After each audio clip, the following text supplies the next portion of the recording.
राधे राधे विष्णु भक्तों। दोस्तों, आज हम आपको फागुन मास कृष्ण पक्ष विजया एकादशी की कथा सुनाएंगे। कथा सुनाने के पहले मैं आपसे कुछ कहना चाहती हूँ। यदि आपने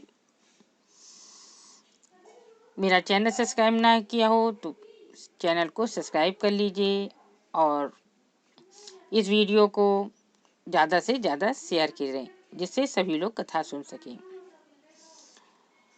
दोस्तों, यदि आपके पास एकादशी किताब ना हो तो आप ये वीडियो खोलकर जरूर से सुनें और इसका लाभ प्राप्त करें। चलिए, आज हम सुनाते हैं विजया एकादशी। इन कथाओं में अर्जुन को इतना आनंद आ रहा था कि उनका मन तृप्त नहीं हो रहा था।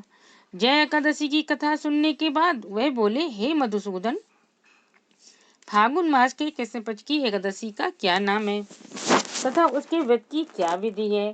कृपा करके मुझे इसके विषय में भी विस्तार से बताएं। भगवान श्री कृष्ण बोले, हे पार्थ, फागुन मास के कृष्ण पक्ष की एकादशी का नाम विजया है। उसके व्रत के प्रभाव से मनुष्य को विजय मिलती है। उस विजय एकादशी के महात्म्य के श्रवण व पठन से समस्त पाप नष्ट हो जाते हैं। एक समय देवर्षि नारद ने जगत पिता ब्रह्मा जी से कहा, हे ब्रह्मा जी, आप मुझे फागुन मास के कृष्ण पक्ष की विजया एकादशी का व्रत विधान बताने की कृपा करें। ब्रह्मा जी बोले, हे पुत्र, विजया एकादशी का व्रत प्राचीन तथा नवीन पापों को नष्ट करने वाला है। इस एकादशी की विधि मैंने आज तक किसी से नहीं कही, किंतु तुम्हें बताता हूँ। ये समस्त मनुष्यों को विजय प्रदान करती है। अब विस्तार से कथा सुने। त्रेता युग में मर्यादा पुरुषोत्तम श्री रामचंद्र जी को जब 14 वर्ष के लिए वनवास हो गया, तब वह श्री लक्ष्मण जी तथा माता पिता सहित पंचवटी में निवास करने लगे। उस समय महापापी रावण ने श्री सीता जी का हरण कर लिया। इस दुखद समाचार से श्री राम जी तथा लक्ष्मण जी अत्यंत व्याकुल हुए और सीता जी की खोज में चल दिए। घूमते घूमते वे मरणासन जटायु के पास जा पहुँचे। जटायु ने उन्हें सीता जी के हरण का पूरा वृतांत सुनाया और भगवान श्री राम जी की गोद में प्राण त्याग कर स्वर्ग को चला गया। कुछ आगे चलकर राम लक्ष्मण जी के सिग्री के साथ मित्रता हो गई और वहां उन्होंने बलि का वध किया। श्री हनुमान जी ने लंका में जाकर सीता जी का पता लगाया और सीता जी, श्री रामचंद्र जी तथा सुग्रीव की मित्रता का वर्णन किया। वहां से लौटकर हनुमान जी श्री रामचंद्र जी के पास आए और अशोक वाटिका के सब समाचार कहे। तब श्री रामचंद्र जी ने सुग्रीव की सहमति से वानरों तथा भालुओं की सेना सहित लंका को प्रस्थान किया। तब श्री रामचंद्र जी समुद्र के किनारे पहुंच गए। तब उन्होंने अगाध मगरमच्छों से युक्त समुद्र को देखकर श्री लक्ष्मण जी से कहा, हे लक्ष्मण, इस अगाध अनेक जीवों से युक्त समुद्र को किस प्रकार पार कर सकेंगे? तब श्री लक्ष्मण जी बोले, हे भ्राता, आप पुराण पुरुषोत्तम आदि पुरुष हैं, आप सब कुछ जानते हैं। यहाँ से करीब आधा योजन की दूरी पर कुमारी द्वीप में वकदालभ्य नामक मुनि रहते हैं। उन्होंने अनेक नाम के ब्रह्मा देखे हैं। आप उनके पास जाकर अपनी विजय के उपाय पूछिए। लक्ष्मण जी के वचनों को सुनकर श्री रामचंद्र जी वकदालभ्य ऋषि के आश्रम में पहुंचे और उन्हें प्रणाम करके बैठ गए। मुनि ने मनुष्य का रूप धारण किए हुए पुरुषोत्तम से पूछा, हे श्री राम, आप किस इच्छा से यहाँ आए हैं? श्री राम जी बोले, हे महर्षि, मैं अपनी सेना सहित यहाँ आया हूँ और राक्षसों को जीतने के उद्देश्य से लंका जा रहा हूँ। आप कृपा कर समुद्र को पार करने की कोई विधि बताइए। इस इच्छा से मैं आपके पास आया हूँ। वह कदालभ ऋषि बोले, हे राम जी, मैं आपको एक उत्तम व्रत बतलाता हूँ, जिसे करने से आपकी विजय प्राप्त होगी। ऐसा कौन सा व्रत है महामुने, जिसके करने से हर छेद में विजय श्री प्राप्त होती है?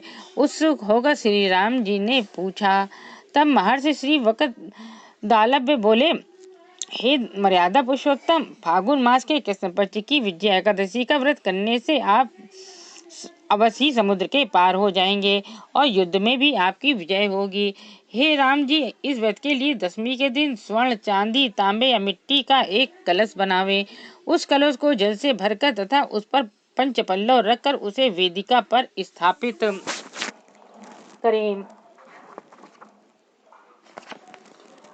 उस कलश के नीचे सतनजा मतलब 7 अनाज मिले हुए, 7 मेल का अनाज, जैसे गेहूं, जौ, चना, 7 मेल के अनाज, और ऊपर जौ रखें। उस पर श्री नारायण भगवान को स्वर्ण की प्रतिमा स्थापित करें। एकादशी के दिन स्नान आदि नित्य कर्म से निवृत्त होकर धूप, दीप, नैवेद्य, नारियल आदि से भगवान की पूजा करें। वे सारा दिन भक्तिपूर्वक कलश के सामने व्यतीत करें और रात्रि को भी इसी तरह बैठे रहकर जागरण करना चाहिए। द्वादशी के दिन नदी या तालाब के किनारे स्नान आदि से निवृत्त होकर उस कलश को ब्राह्मण को दे देना चाहिए। हे राम, यदि आप इस व्रत को सेनापतियों के साथ करेंगे तो अवश्य विजयी होगी। तब मर्यादा पुरुषोत्तम श्री राम जी ने मुनि को आज्ञा अनुसार विधि पूर्वक विजया एकादशी का व्रत किया और उसके प्रभाव से दैत्यों के ऊपर विजय पाई। अतः हे राजन, जो मनुष्य इस व्रत को विधि पूर्वक करेगा उसकी दोनों लोकों में विजय होगी।